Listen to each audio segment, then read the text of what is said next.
another episode of Church Girl Talk.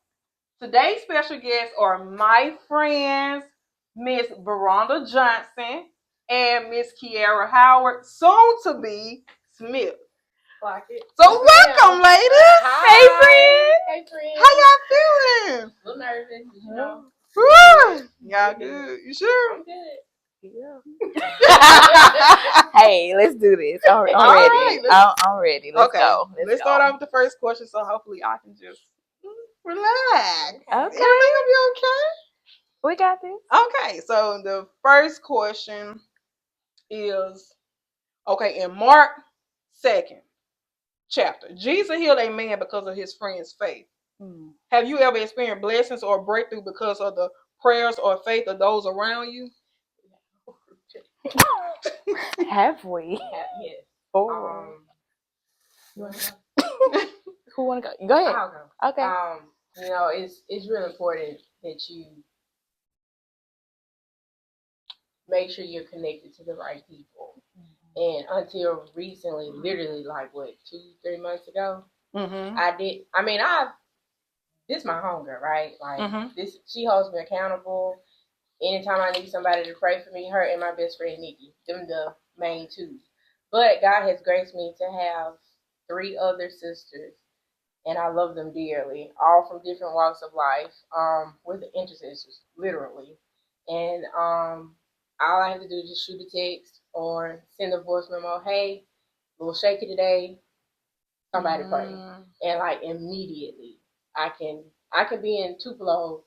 They everywhere else across the state. I can send a text message, and I know as soon as they pick up the phone and they see it, they're gonna call, and I will like feel their prayers, and I love that. So yes, you do have to check your connections, and it is important that you are connected to the right people, because your friends can either bless or hurt you. It just depends on who you connected to. Right. It's about who you connected to, and make sure that they're connected to God. Because it's important. You know, anybody can say, yeah, I'm going to pray for you. But it's the people that, you know, when you really down and out and you like, listen, come to me now. Let's pray. Like, pray for me right now. Don't just sit on the phone with me. We need to go to God about this. You need to make sure whoever you're connected to, that they're connected to God. Yeah. I need to be included in there because, you know. You already I am, but I guess reach out more. Yes. Because, baby. I mean, but we understand. Yeah. But, you know, if you need us. Right, I know. Oh, I know. Anytime. You want to go to the prayer circle? You want to go to the altar? Come on. Let's go. We got you. Let's go. And that's what I love about y'all the most. Like, they don't know till they have friends like these and experience what I experienced. And I thank God. I tell y'all this all the time. I'm so grateful and honored to just have y'all as my friends. Same. Like, seriously. Same. But we're not going to cry today. Not yet. All right now. Not yet. Coming in 5 minutes. Woo! Okay.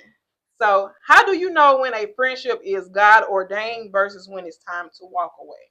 Ooh. How do you?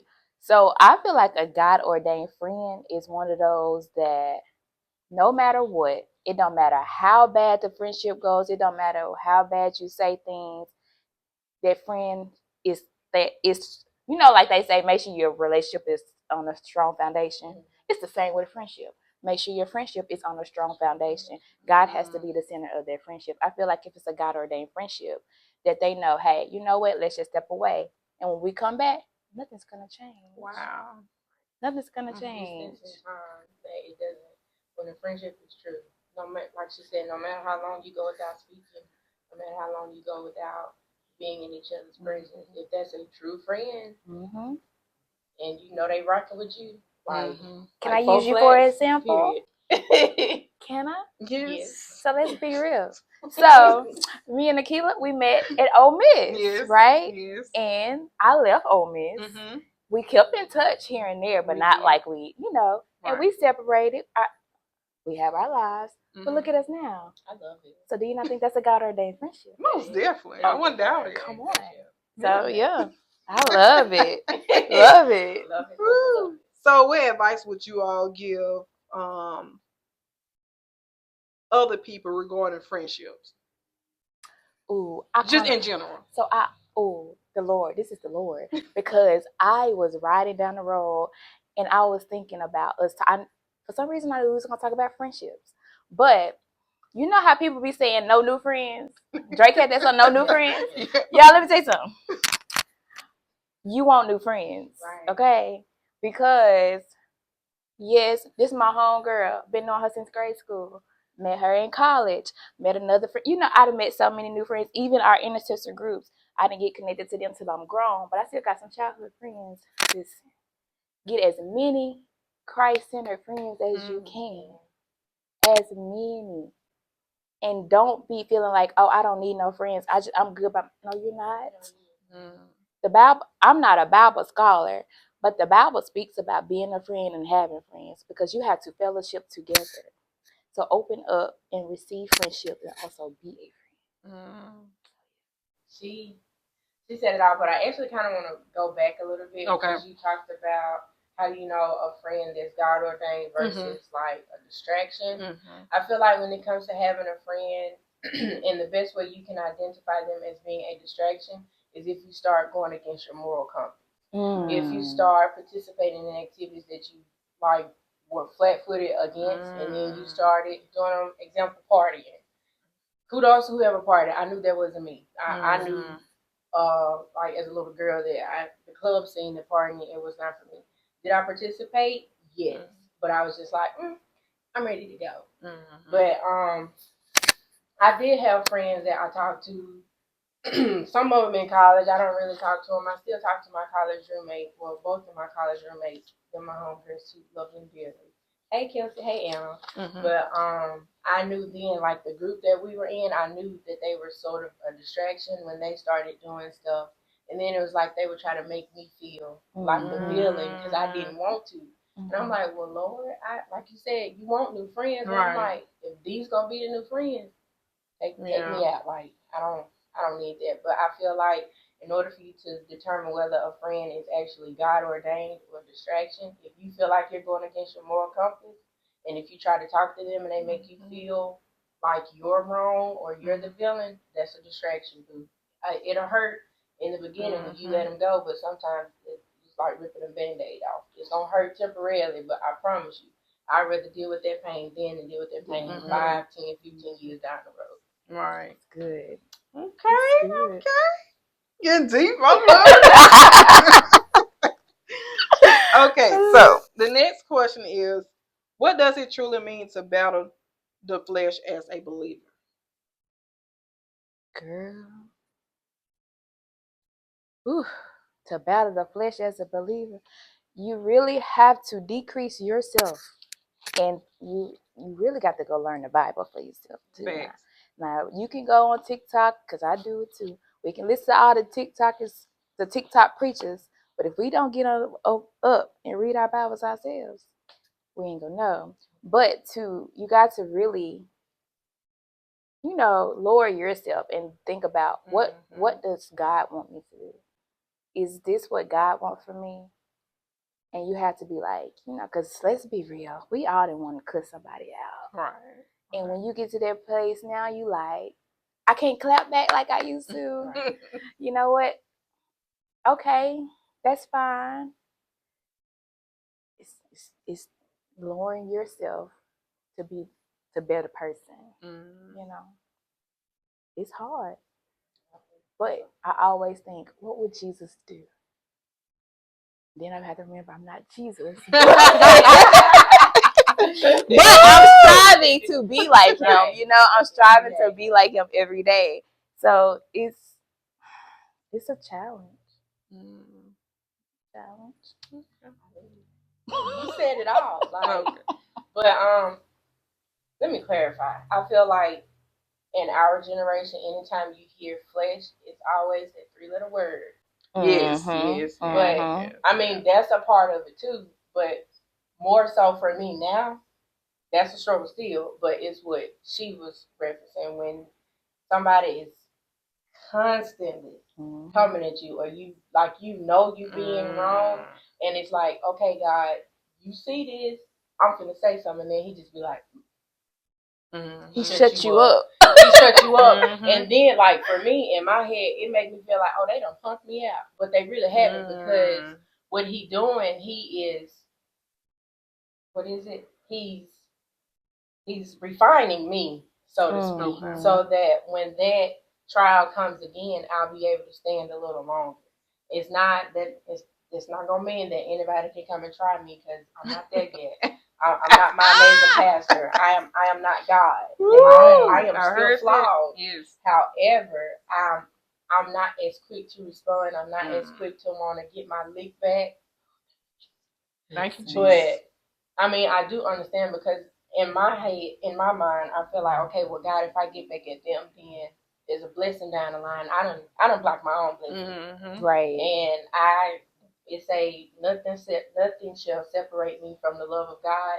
I'm not letting nothing or nobody separate me from His love, from His grace, from His mercy, or His blessings for me. Like I can't do it. So if I have to just be quiet and don't say nothing, I'm gonna have to eat that. And I'm gonna take it to the altar because God, they made me mad, but because you said not to say nothing, at your word, I won't say anything, and I'm just gonna let you be God. But you gotta know.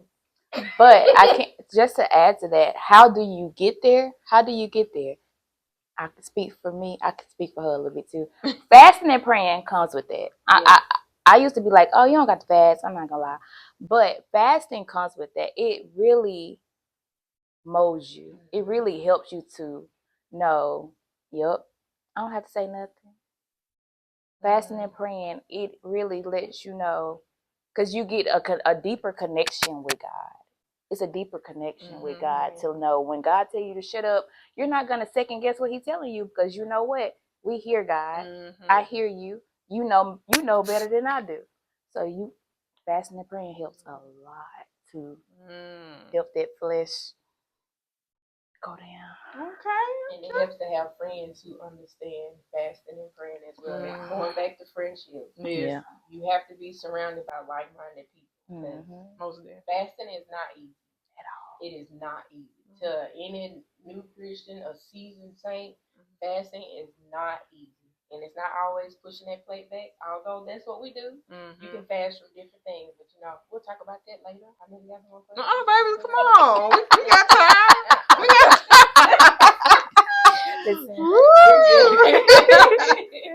Okay, so how do you recognize when you operate in the flesh versus being led by the Spirit? I pop off at the mouth. I don't care. When I hit you with that, I don't care. That's my flesh. If I hit you with that, I don't care. Because I care. I be saying, I am the most nonchalant person.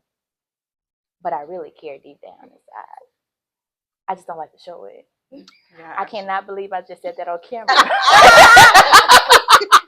Basically, what you're saying to the people that's watching, when you say you don't care, you actually care.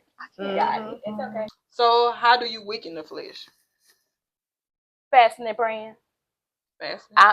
The fasting and praying will weaken your flesh because you're getting, like I said, you're getting closer to God. And the closer you get to God, your flesh is gonna go. You're not. I'm telling you, it dies. It dies daily. And you'll know, because like she was saying, you get stronger, and the stuff that would bother you or used to bother you, just like, oh, that was funny. Or you may not even say, oh, that was funny. You just be like, oh, okay. And then that's it. Yeah. But those things come through fasting and praying. Fasting and praying. Yes.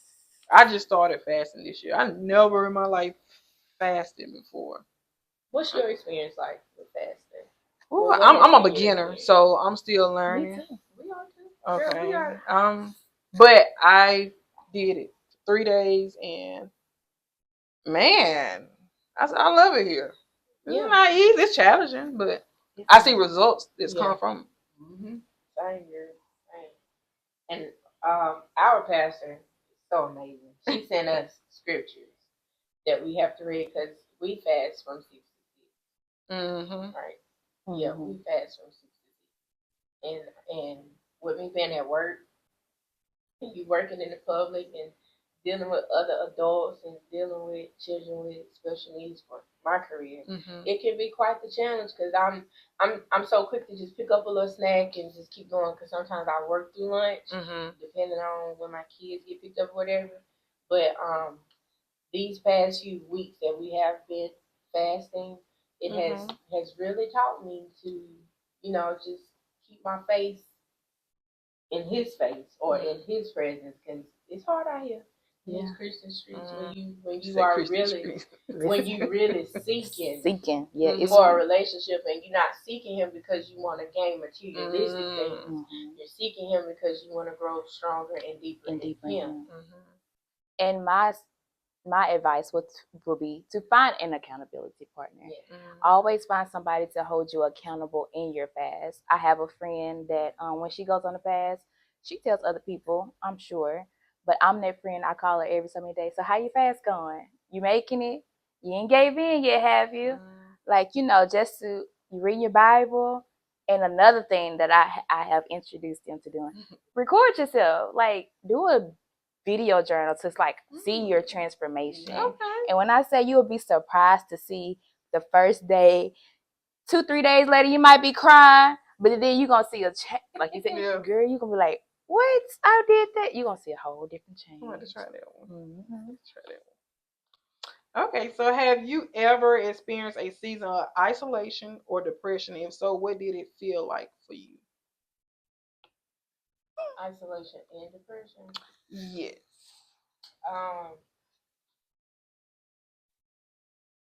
I feel like my isolation was self-imposed. Like I put myself in isolation because I was in a really, really. I'm not gonna cry on this. Don't cry. I was in a really, really dark space. I was in a really dark space mentally and emotionally. But I think with that's when I really started seeking God because I knew like if you to know me is to love me, and 9 times out of 10, I always got a smile. I always got a joke ready to crack. Like I'm always goofy around those who really know me, but those few it felt like a long time. I want to say it was about like 3 months. I felt like I was outside of myself. I wasn't living. I was just existing. I was just trying to get through the day. Every time I wake up, okay, well, when is it time for me to go to bed again? But I think with that, like the fasting and praying, I was more so praying because I'm like, God, I am in a rut. I don't like how I feel. I don't like this. And then it was just like, okay, well, you tried everything else. Try me. So I was like, all right. Because then I knew then, like, okay, Keith, like you say you know him or you say you want to be with him. So he said, try him. Do it. You did everything your way and it didn't work out. Try him. Now, that isolation also kind of led to depression because I felt like I was alone. And I really wasn't. You can be surrounded by so much love, all the friends in the world, a lot of joy, be laughing on the outside, but on the inside, miserable. And that was me. But I had a conversation with the Lord. Literally had a talk with Him on my face, like, okay, come on, you're going to have to do something because I'm ready to give it up. Like I was ready to give it up. But now when I feel like I'm going into that mood, all I got to do is like, hey, something ain't right. Pray. That happened the other day. Literally text her while I was at work. And I said, I don't know what it is. I need you to pray. And homegirl was on her way. Listen, friend came. Friend was there. She was like, and I told her, I said, well, I'm in the middle of a session, I had to go and hide. Like I told her, I said, I had to go and hide in the bathroom and cry. Because like it just came over me. And I listened to her prayer and then we talked. And I prayed later on that night. And the next day, like I still felt like it was something, but I wasn't in that hole. Like this is the hole and then this was me. And I was like, okay, I can't. Because I know if I go back down there, I don't know if I'm gonna come back. And I made a vow when I came out the last time that I'm not going to allow myself to be depressed. I'm not gonna allow myself to isolate. But if God puts me in isolation, then I have no choice but to go through it. But even still, I'm not alone because He's with me. He's always with me. Ooh, girl. I know.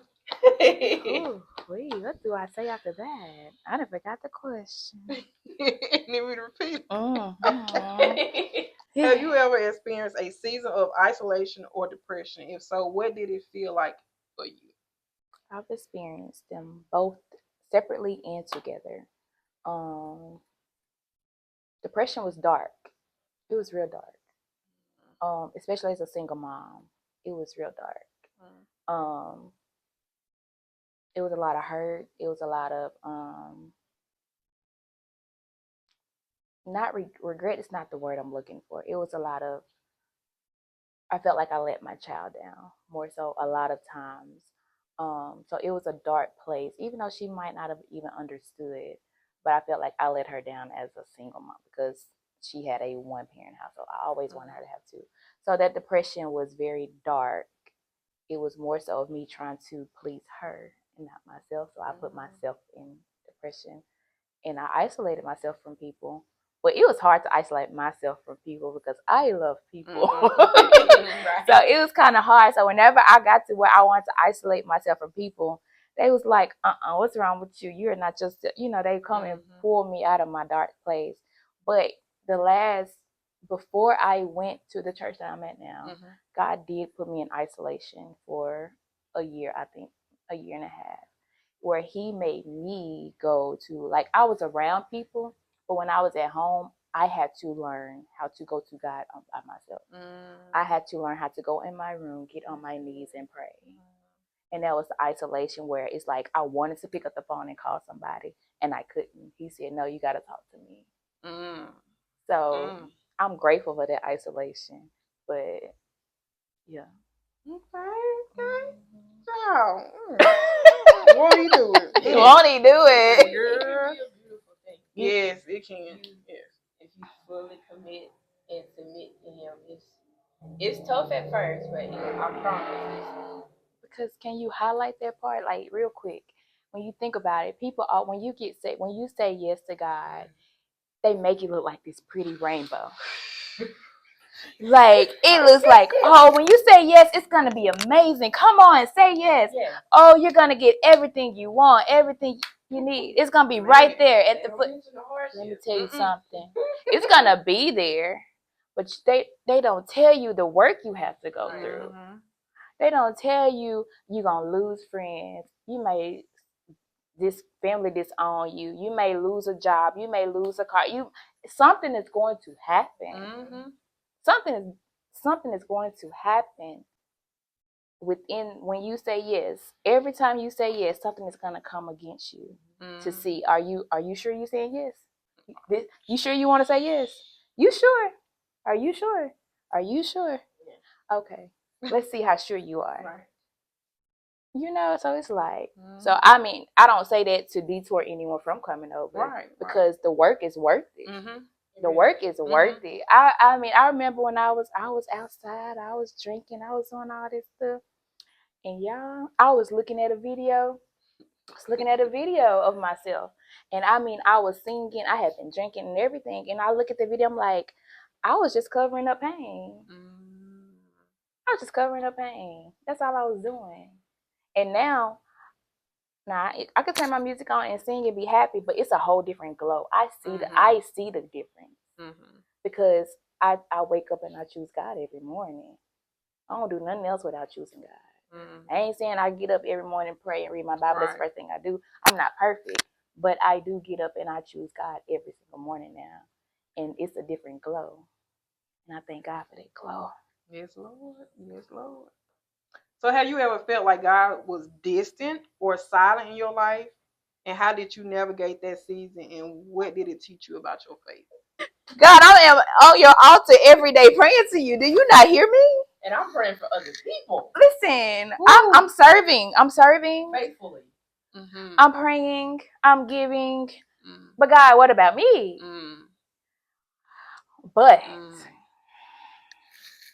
Pastor Mike said something the other day, and he was said something about it's something about having a grateful heart and allowing God to come in. It's easy to, if you have a grateful heart, it's easy to allow God to come in. And I realized that, yes, I'm serving. Yes, I'm praying. Yes, I'm giving. I'm doing everything for my family, my friends, my church. I'm doing all of that. But it's not even about the thing. Like, most of the times, I'm praying for materialistic things, relationships, friendships. I'm praying for those things. But I'm not realizing, okay, God, you brought me out of a dark place. You woke me up this morning. You made sure me and my baby had some food. You made sure I got to work safely. You know, it's those little things that we forget about. And we over here like, what about me? And then you got these other people that's walking down the street. They don't even know what they gonna eat. They don't got no license. They ain't got no gas. You know, it's like we take those little things for granted because we're like, what about me? And they can have all the things we want and not even appreciate it. And we're like, what about me? And he's like saving us to show, hey, you gonna get the whole package. God, are you there? But then, like she said, at that moment where I was just really seeking him, I was seeking him because I was like, Lord, I want to be in this happy relationship. God, I want a baby. I want a house. I want the job. I want the car. Didn't realize I had a roof over my head, but it wasn't my own roof, so I needed to be grateful for that. I have a car. It wasn't the car that I wanted, but it's mine. It's in my name. I pay for it every month. Thank you, Lord. Buy the gas, all of that. The clothes I want, I can get them. The relationship, I realized in order for me to be happy in a relationship, I had to be happy with Key first. And then once I fell in love with me and all my flaws and all my raggedness, sometimes I was just like, okay, well, you know, when he come, he come. But if not, I'm okay with that because, like she said, I chose God. I choose God every day. And then once I realized that, hey, you are blessed. You may not have what you want right now, but He never said He wasn't gonna give it to you. You just a little pathway you got to go through right now. But also I realized that if he had in that season of my life when I was praying for him, if he had given them to me then, I wouldn't have been able to take care of them. And so he's just like, it's right here. You got a few more steps that I need you to get to. And I promise once you get over this hurdle, it's gonna be more than you ever imagined. And I'm just grateful that he is training me every day to be grateful and to appreciate what I have right now. Because I know there's more in store. It's coming. I know greater is coming. Yes, and like my good sis say, I'm one day closer. One day closer. Love it. So what does being a Proverbs 31 woman means to you? Go ahead. You. Oh, is this because I'm finna be married? Yeah, you go ahead. I'm still learning to be one. Oh, me too. The ring didn't change nothing. If anything, the ring added more pressure. I love that man. Okay?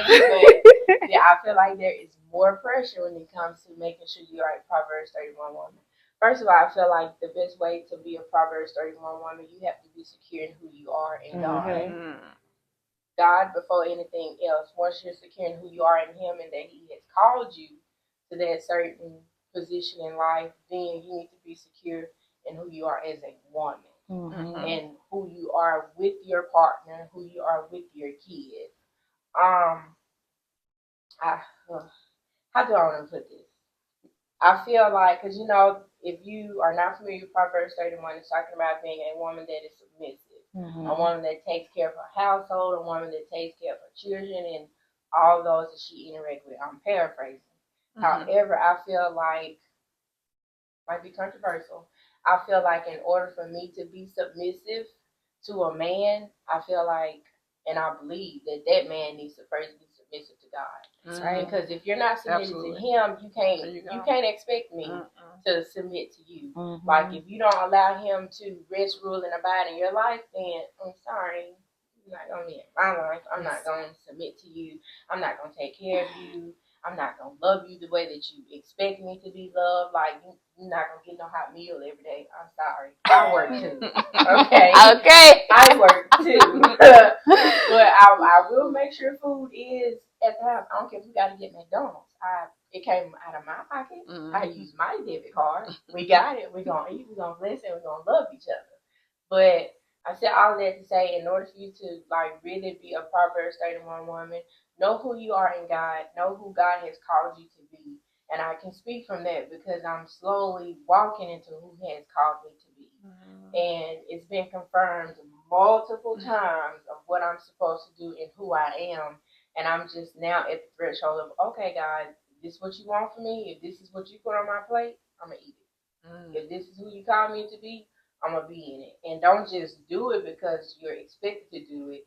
Do it because you want to do it. You enjoy doing it. Yeah. But she answered that whole one. Just seek the Lord on things submissive. Because honestly, he can be the best man. He can treat you right, take care of your kids if he's supposed to, spoil you, do whatever. But if he is not following God, I'm sorry. Like, you're not for me. Because then I feel like you're gonna expect me to stray away from my beliefs and my foundation in order to please you. And above all else, I choose God. I know that's right. Yeah. My girl one day said on her song, she said, "If you don't fast, you don't pray, I don't want him."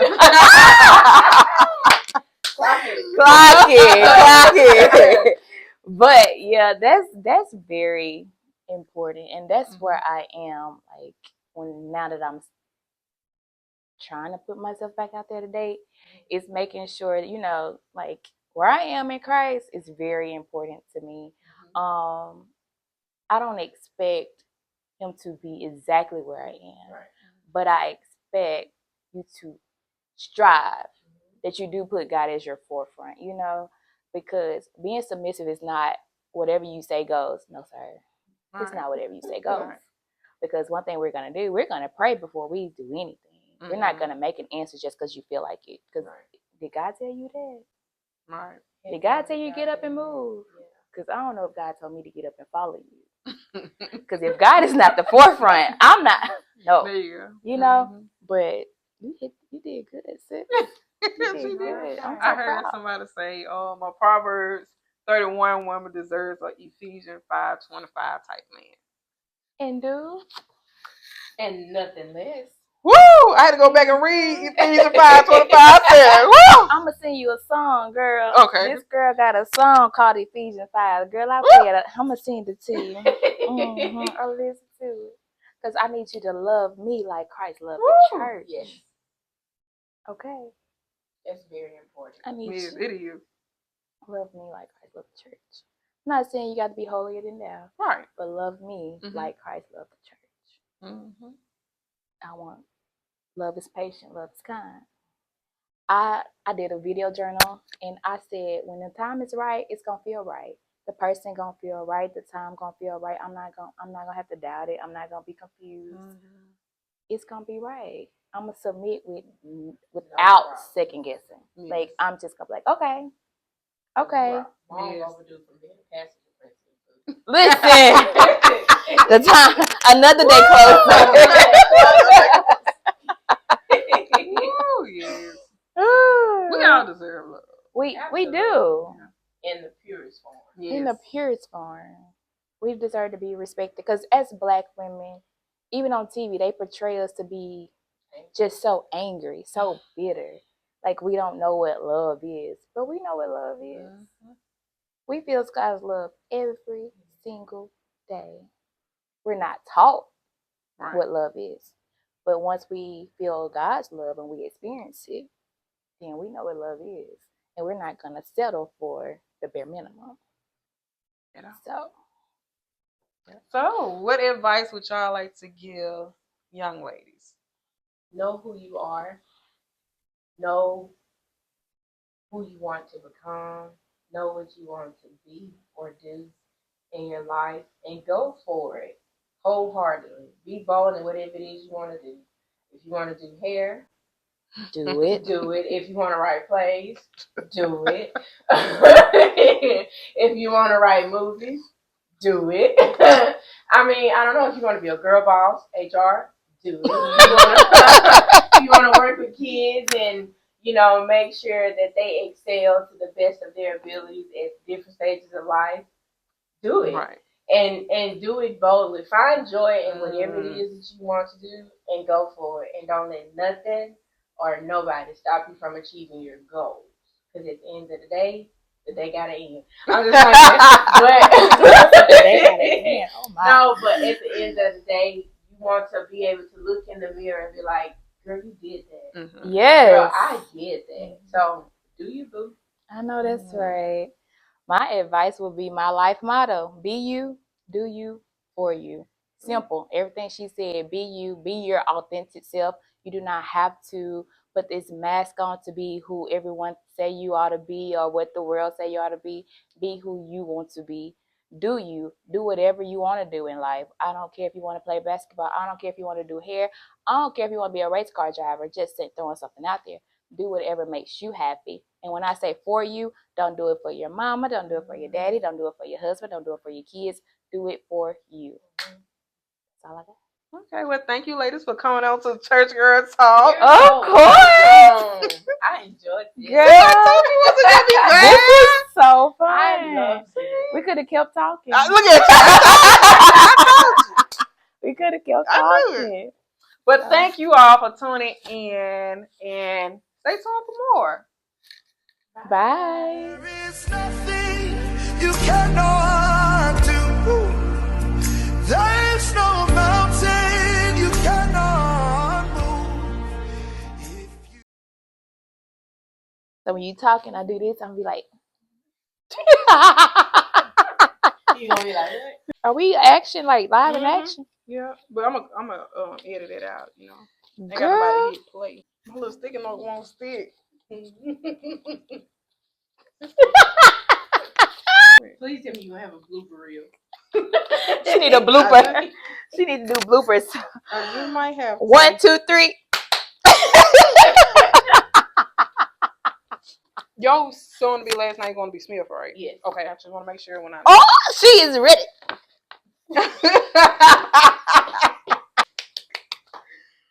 Woo! Clock it. Yes, Come on. Okay. Okay, lights, camera, action. I'm so nervous. I know you're gonna edit this out. When I respond, you gonna look at you. You either or, whichever you comfortable with. You want to look at it either or. You good? Yeah. Okay. Right, here we go. Here we go. I'll be nervous at the beginning, huh? I'm sorry, I'm looking at you. Yeah, you are. I look. Girl, you need some bloopers. Woo!